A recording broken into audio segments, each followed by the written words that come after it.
This huge map on my wall gets a lot of attention in the comments. If you want to make your own version of a map just like that one, you might ask yourself, how did you make it? And disappointingly, the answer is that I use Photoshop, and I've been using Photoshop for several years. That's probably not the plug-and-play solution you were hoping you'd hear. But what if you could find a plug-and-play solution? Well, have you tried Inkarnate's Parchment World map? Come on, let's take a look. Welcome to Mystic Arts. My name is Daði. I'm a professional writer and director, and I've been DMing for 10 years. In this bonus episode, I'm at my desk, and I'm here to go have a look at how Inkarnate's Parchment World works. Let's create a new map. Inkarnate offers lots of different styles of variations for your battle maps, or your world maps, or your town maps. So when you create a new map, you pick a style that you want to set it to, and that'll inform the scope and scale and style of your map. Is this a map of a region, a world, a site of a battle? Let's pick Parchment World. You go to your mask tool, add, and you get a brush size, and you draw on it. This is going to be the shape of our continent. You can click on subtract to remove elements, add a little bay. You can click on add and shrink the brush size or scale it up, dot these little islands. You can scale down subtract and make a little lake. Subtract it even more, you can make a river. Sometimes you can use the smaller brushes to get more sort of squiggly lines. You can also change the roughness, reduce it, and it becomes even more squiggly. Squiggly is a funny word to say. And then it doesn't really matter what size of brush you have. The roughness will sort of apply from there. I try and make sure that I have a mixture of bays, coasts, fjords, and long beaches like we have over here. The beaches I try and make sort of especially rounded and clear that it is a beach. And then occasionally you can do a little peninsula. It sort of sticks out a little bit. And you can pair it up with a bay if you find a good spot for a bay. They're always fun. You can get a pair of them here. And occasionally I like to get a small brush in, and you can make a little sticky outy bit like that. They can be fun. Then you can have a sort of secret closed off bay. Maybe there are pirates in there. If you're happy with your mask options, you can always go to Brush Tool and change what kind of parchment you've got. You've got a background layer and a foreground layer. The background layer is the ocean, and the foreground layer is the land. And you can make it sort of green for grass, or, white for ice. I like the idea of sort of stained, rough kind of texture. That's kind of like the one on the wall. It's all sort of got a parchment texture to it. You can make the brush size bigger and paint the continent with your brush. Then grab the other stained one, stained 3 in this case, stick it on the background, and paint the ocean. You'll notice these coastal lines here. They're quite pretty. They sort of illustrate what's going on, which part is land and which part isn't, but you can change it. If you go back to the mask tool, go to enable mask effects, you can turn it on or off. I think on is good, but you can go and open mask effect options, and here you can decide, is there a stroke or not? Is there an outline or not? Do we want the ripples? Maybe not. Okay, we've got the outer shadows here. Can we change the color of them? Yes, we can. We can kind of do whatever. We can create a sort of coffee-stained area, or kind of like that. We can get these sort of shadows around it. We can change the intensity, the distance, shadow blur. You just mess around with these settings until you get to something that's a bit subtle, but something you're happy with. And this isn't permanent, by the way. You can change this again. You can now add a little bit of a mask, and bam, it'll sort of do it to it. That rhymed. You can add a little cluster of islands. Maybe we need a little archipelago. Are we complete if we don't have a little archipelago? You'll notice now that we're adding things we didn't brush earlier, it's showing up in a different color. This is the original color of the map. That's all right, we don't need to worry. This is a hideous archipelago. I should be swapping out my brush sizes so that we get a little bit more sort of variation.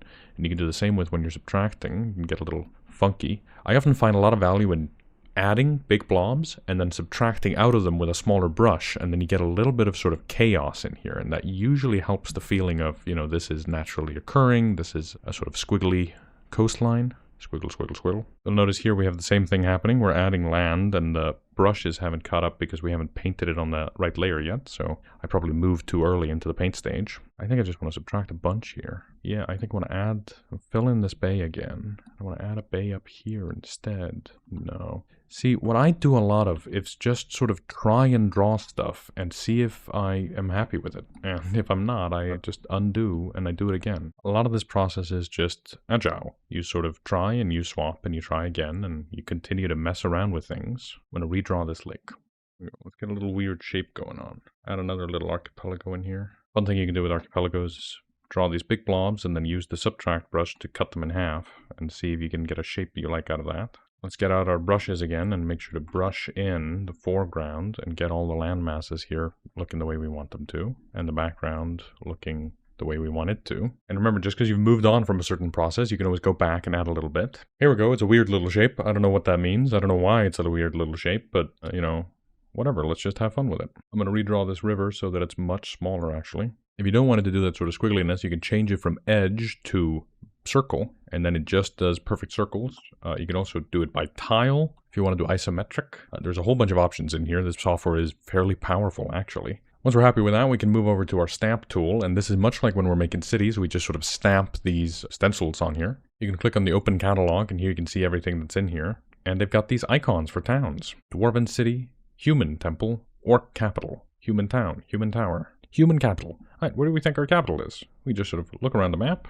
Maybe we can scroll wheel to zoom in, zoom out, and plop it down. I think we've got a capital right here. A little canal city, maybe. Maybe not. You know, if this is a canal city, then maybe this section we're on here connects to another landmass further down south. This doesn't need to be an entire world map. You can always allow yourself the sort of luxury of deciding that you don't know everything and just leave it like that. This is a canal city. It connects. Oh, let's make another connection up here then. Make a little land connection. There we go. Now, we don't know exactly what this is, but here's some continent, and it's connected to a top and bottom continent. And the only way to cross from A to B is this capital we put down. And here's the fun thing about making maps. As soon as you start doing these things, you start discovering the things you like, the things you are excited by, and it starts creating a setting in your world. But just by drawing a map, you often start realizing all the opinions you might have. Look, there are loads of different capital brushes. We could switch it out if we switch it out for this one if we want. That one's a lot of fun. So if you want, you can click here on grid tool, and you can see they've got this isometric overlay, but you can change it to hexes if you want it, right? And you can decide how many hexes there are, how big they are. And once you know that, you sort of got the size of your continent. Offset, I'm going to move it using the offsets here so that our capital is in one of these hexes. We can grab the capital, we can shrink it down so that it fits into the hex. Stamp size, let's do 85. That means that we're going to do the rest of our stamps in 85. And look, we got a little hex grid that shows us the scale of the map. And we can assume the hexes have a certain size. This is useful for us to know when we're doing a map is how far everything is. If you're just drawing without a scale, it can often get a bit nebulous. And the details you're rendering might not feel as real to you. So I have a lot of affection for doing things with a grid tool. And we could make the hexes really thin. We can make them quite difficult to notice because we still want this map to be pretty, but we also want it to be functional. So how do you do that? You just make the hex grid barely visible. Then we remember a fact. We decide each of these hexes is 24 miles from corner to corner. That means if you're walking along a road, you should travel 1 hex in a day. So where are our roads? That's the wrong question. Right now, what we just want to figure out is where are our towns, because that's going to inform where our roads are. So here's an icon for human city. Got still the 85 brush. We're going to decide that there's a city right here in this bay. And maybe there aren't that many cities. You only need a handful. If you go look at maps of population distribution for especially countries in Europe, you'll discover that a huge proportion of the population of England lives in London. In France, they live in Paris. So you can decide to have quite a centralized society and only have a handful of cities and make those cities really big if you wanted to. I think that's very effective. I have a lot of affection for that kind of world building, but you could also decide to have lots of cities. So it's up to you. Oh, I like these other icons for city more. So we're going to use that instead. Here we go. We're going to put it into this hex. We don't need to center it on the hex. The hex isn't holy. Don't let the hex ruin it. Just make sure that you now know this is roughly in this hex, right? So are we going to do a couple more cities? Let's do one more. I always like putting them at the bay and next to the water. Historically, cities were next to water, and that was important to them. I think I'm going to decide to put it sort of up here. Let's put it up here. I'll make sure to push it a little bit into this hex so that I know it's in this hex, not this hex, for whenever we have to do travel math. Then, once I've done this, I like to go look at where am I going to put the mountains and the rivers. So we go grab our mountain brushes. You can see here are mountains. I think we got a mountain range somewhere up here. I think it's probably going to be down the center. You're going to be tempted to put a lot of ranges coast to coast, but I find it's often more evocative and I feel like more realistic if you put them down like spleens like this. And you can just do them sort of corner to corner, and there you go, you got a little bit of a mountain range. Let's do a few more of these. Mountain ranges sort of define the scope of your inquiry. They kind of tell you where you're supposed to be focusing your world building efforts. They also create little flowcharts. When you end up with a map like this, what you kind of want to have are little flowcharts that go from corner to corner.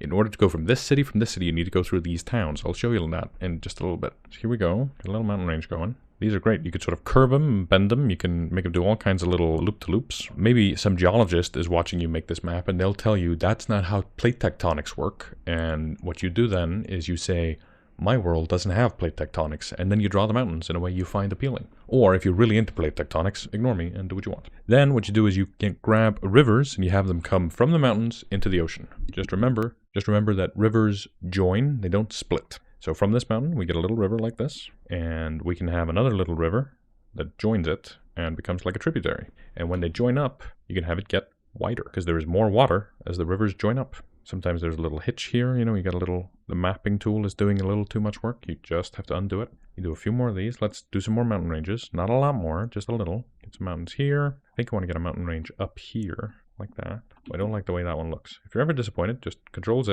and move on with your life, you know? I think this one works better that way. Oh, lovely. It's like the same sort of spleen, like plate tectonics. All right, let's do a few more rivers. Sometimes I start at the mouth. You know, I know it's going to be a big river here, and I do like that. Then I shrink it by a couple of brush sizes, and I squiggle it up that way, and I squiggle it along this way. I have a lot of fun with these. They don't need to be all that complicated. Sometimes I also put mountain ranges by the coast. I live in Iceland, where a lot of our coasts are actually just cliff edges. So I do put those in occasionally. You get a little squiggle like that. It's outside the area. You know, if you want to, you can just plop it in like that. You don't need to worry too much about it. Then let's grab the human towns icon here. Let's put a couple of these down. I think between this capital and this big city, there's probably a town on the road. Now I feel like if there's a town there, there's probably a river there. So you just continue to go back and forth, adding things as you need them. You know, it doesn't need to be all that complicated. It doesn't need to be a holy process either. You can just sort of add little sections and then create your world as you go. I try and make sure that sort of medium-sized settlements like towns are 2 days away from the nearest city. That means that somebody could get there in a day on a horse. So, city, 1 hex, 2 hex. Let's put a town here. This is a mountain mining town. They're next to a mountain. Let's add one more mountain here just so that it's obvious this is a mountain town. And they do some mining, I assume. Them here a couple of days away from each of the big cities. And then we go grab the village icon. We get a little villagey hut. We can even decrease the scale quite a bit more. Then we drop these little villages around. Because remember, you're basically creating a flowchart. Going from this capital to this city, where are the players stopping? What does it feel like for the players? Well, they go from village to village, and then they get to a big town, then they go to another village, and then they get to the capital, right? And then, now this looks like a boring old line, so then you sort of gotta space them out, you gotta do them a little funky, right? Maybe you swap them, you know, put the town here, put the villages out here. They're sort of like frontier villages. But you know it's in this hex, so I'm not gonna arbitrate too much on it. This takes a day. This takes a day. This takes a day. Now the map is kind of like a tool. It's useful, right? It's not just a thing to look at. It's not just a bunch of place names. It's also this kind of utility that you've got going on. You don't have to just dot towns. You can also mix it up a little. You know, what if there's this watchtower? All right, cool. Let's put the watchtower here. Why is there a watchtower here? I don't know. Right now the answer is I wanted to mix it up, but actually there's this mountain range. Maybe there's another kingdom here on the peninsula. That sounds fun. You know, let's put a little collection of fortress settlements, right? And you don't have to always have them in 1 hex. You can decide, okay, I'm going to put a little gap here, and actually it's going to be all the way out here. Now we're getting sort of out to the frontier. This is how kingdoms come to exist, right? Where people move and where they settle and where they expand, that tells you a lot about where the kingdoms are. I like putting my villages off the coast, sort of out into the country. It to me implies that they are agrarian, they do farming. There's an option here for human temples. I think that's very evocative. We're probably going to plop down a little temple out here, and then another tower. And slowly, I feel like we're starting to see a little kingdom form. I'm going to put a little tower out here, and then I'm probably going to leave it there. Let's put a dwarf kingdom on this peninsula, since we have some dwarf icons. The good thing about stuff like Inkarnate is that it shows you what you should be thinking. There are a bunch of dwarf icons. Well, I better put some dwarfs in here. Dwarf city, dwarf town, right? Notice there's a little gap here. We'll put a temple right here, so they can go this way and then that way. This should be fine, and then we can put a temple out here. Then we probably need a dwarven watchtower. You can see it looks different from the other watchtowers. It's very useful. There we go. And remember, you don't want to fill up the whole map. You don't want to put something everywhere. You want to have a few empty hexes because they tell you that's wilderness. AKA, that's where your players are going to do their dungeoneering and adventuring. What about here? Well, let's put a little town up here. There's an elf one, right? Orc city. Oh, sure. You don't have to use all the icons, but I'm gonna. It's fun. The most evocative one there. Orc city. Orc temple. Yeah, look at that. This one. Those are great. They can be a bit more spread out. And it's okay if you repeat the same icon twice, but I'm trying to show you as much as I can here. Trees. Here you can go and drag with them. You can go into the advanced settings. They have the place auto. You can create an area by expanding the brush like this. Then mess with the density. And you can decide there's actually, the reason they haven't expanded further south, there's a huge forest. Maybe not that huge. Huge forest. And look, you can just draw them around the mountains. The map maker knows, the tool knows that the mountains should be visible above the tree line. But you can't draw out into the coast. That's not allowed. There you go. And you can just sort of brush these in and create this kind of, these kind of plugs, right? This is kind of plugging in your world, saying, the reason the humans haven't expanded in this direction is because it's very foresty. I want to save here. Let's call this continent map. There we go. And then we just keep on drawing these trees. Maybe we get a different tree stamp now. We can go grab the pine trees. Maybe that's more dwarfy. They have the pines up here. You can create little tunnels for where the, you know, a gap in the forests. Accidentally messed around with the stamp scale. Go like that. You can shrink the brush to sort of go more fine detail. Scale it up. Save myself a bit of work, and then scale it back down, and then do a little more fine detail, just so that it doesn't look as kind of blobby, you know what I mean? Don't be afraid to just draw and Control-Z if you don't like what you do, and then draw another line, Control-Z, you know, and quickly you'll discover that adding just trees and detail, suddenly the whole map comes alive. Dead trees, yeah, the orcs live up in the Badlands. It's a cliche, but it's useful. Let's make it really wide. Couple here that went over the city. We can just click them and delete. You can also brush on these things. I don't know why you would want to do that, but it's possible. You know, these rocks are way more evocative of this orc land. So let's delete these mountains we have and let's replace them with these jagged rocks. If you get this box and it's in your way, you can always right click and then continue to place and get this strange sort of collection of shards or something. They're cool. What are these? What are they called? Karsts, volcanoes, mesas. That's fun. Let's put a couple of mesas in. Just the one mesa, actually. Well, that's fun. It's weird looking mountain range, right? At least weird to the Indo-Europeans. And then we'll put another huge forest up there. Just sort of unexplored wilderness. You can also get hills, and you can brush them on with the same sort of effect. They become quite useful, just to sort of tell you that, listen, this is left empty on purpose. Then you get the little line tool, mess around with the opacity, and you can create these kind of roads. And remember, you're basically trying to create a flowchart. You don't want to connect everything to everything. That ends up feeling less like a fantasy roadmap and more like just you can go anywhere. So like you could connect these two, but I'm not gonna. I'm gonna decide that actually it's best to go to the capital first. And I think I'm gonna do the same here. I'm gonna delete this and I'm gonna go put a hill in the way to tell myself, listen, this is a hilly area. There's a reason people don't cross that way. There's a reason they go to the capital first. Now you've created this flowchart, and that way it's actually more useful when you're running the game. Obviously, if you want to connect everything to everything and have that sort of open area, that might be exactly what you need. But in my experience, it's often better to create this kind of flowchart, and that allows you to sort of know roughly what the options are when you're a player. And you know, oh, I can go here and then there and then so on. Sometimes in the olden days, people would just draw, you know, dogs on a map. We can do that. Huge condor. All right, cool. Add a little sea serpent, tentacles. Don't be afraid to have fun with it. And then you can name it. You can put in a bit of text and pick a font. You know, the Kingdom of Olvador. There you go. Maybe that's too big. You can shrink it down a little. There you go. You got a little font in here. I'd probably make it like black and no outline, but just a drop shadow, and then make the drop shadow sort of white. You could even make the drop shadow sort of the color of the map. And you can copy paste this, and here we're gonna have the Navari Republic, right?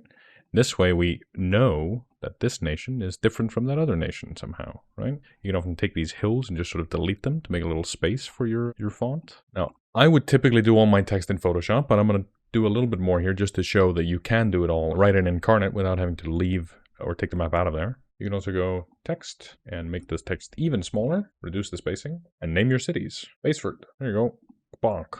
Right? This is going to be a free city, so we're going to call it the Free City of Marvoon. And then you go, there you go. And this is very good. If you can get it to a point where you're starting to look at the map and your players and yourself, you all understand that, ooh, Free City of Marvoon, I'm assuming that's not a part of the Kingdom of Olvador, right? And you name your kingdoms, you name your cities, you can name your towns. You can really get into the weeds with this. You can go, this here is called Marvoon Bay. And you can put a curve on it, right? Put a curve on it, rotate it. There you go. That feels sufficiently fantasy. Rotate it this way. There you go. Marvoon Bay. Lovely, right? We got an island here. We should have put something on it. Mistake. Here we go. Let's put a little human tower on it. Maybe that's a dungeon the players can go to. Then, once you've named everything, you've sort of got a continent going. Name the Orc Kingdom, the Dwarf Kingdom, this Republic and the Human Kingdom. And slowly but surely, you'll start to feel the sense of the world you're building. It'll start to reveal itself to you. And that's kind of the beauty of making maps, especially world maps, is that you kind of have to world build while you do it. And that's so much fun. And this way it looks sort of parchmenty. It looks, you know, not unlike the map on the wall that I have. So if that's something you were looking for, here it is. When you're done, you can save it. It'll ask you for a name, but we named it earlier. Continent map. So beautifully named. Yeah, like Marvoon. Why is it a free city? How come Olvador hasn't conquered it yet? What special defense does it have? That's up to you. You can answer that question. You can export it as an image. Here you go. You can get it in 2K, or you can get it in 4 or 6 or 8 or many other Ks. It'll take a while, but it'll export the whole process. It'll do it in chunks, just like that. 2, 3, 4. There we go. Finished.